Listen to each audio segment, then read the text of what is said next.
Hey everybody, it's me, Mr. T, and this is the 5th episode of Boring Tattooer.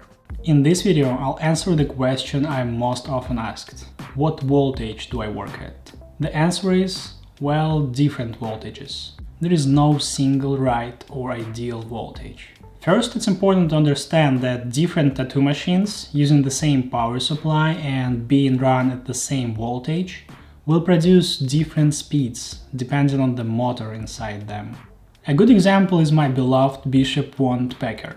With a 4.2mm stroke at 6 volts, the Wand Packer will push the needle at a speed of about 130 hits per second. Bishop Wand Shader with a 3.5 stroke, which uses a completely different motor, will only give you 70 hits per second when run at the same 6 volts.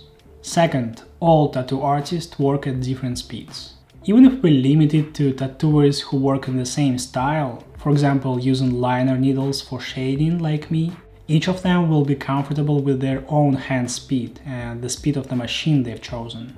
One artist may prefer to slowly pull the needle across the skin with a controlled motion. Others sweep freely and randomly.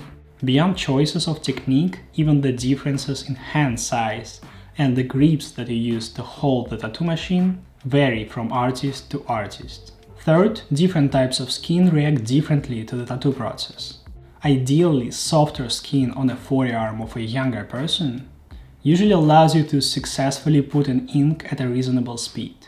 But just like there is many different types of people, there is many different types of skin. If the skin is looser, tanned, sensitive, too thick or too thin, the way the ink will go in will be different. Even on one person, on different parts of the body, the skin can be different. You'll find that sometimes by raising or lowering the voltage, you can achieve much more productive work that is less traumatic on the skin. This can only be figured out by experimenting and experience over time.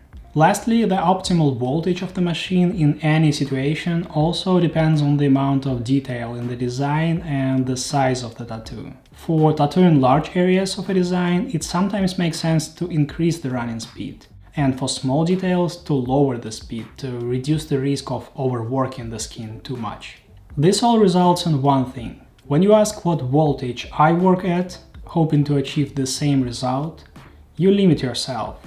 That can prevent you from growing and working more cleanly and productively by finding what works for you as an individual.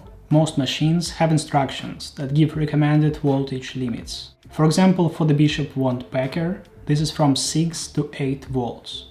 I work in this range, depending on the skin, project and detail. My advice is this: experiment, analyze, and learn to use the tools available to you to get the best result. Next time, I'll share my regular contract with terms, prices, and recommendations to my clients.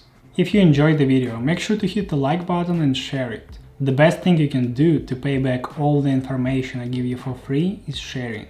Make a post or story about this show on your Instagram and let everyone know that you've learned something from it. I would really appreciate it. See you soon. Bye bye.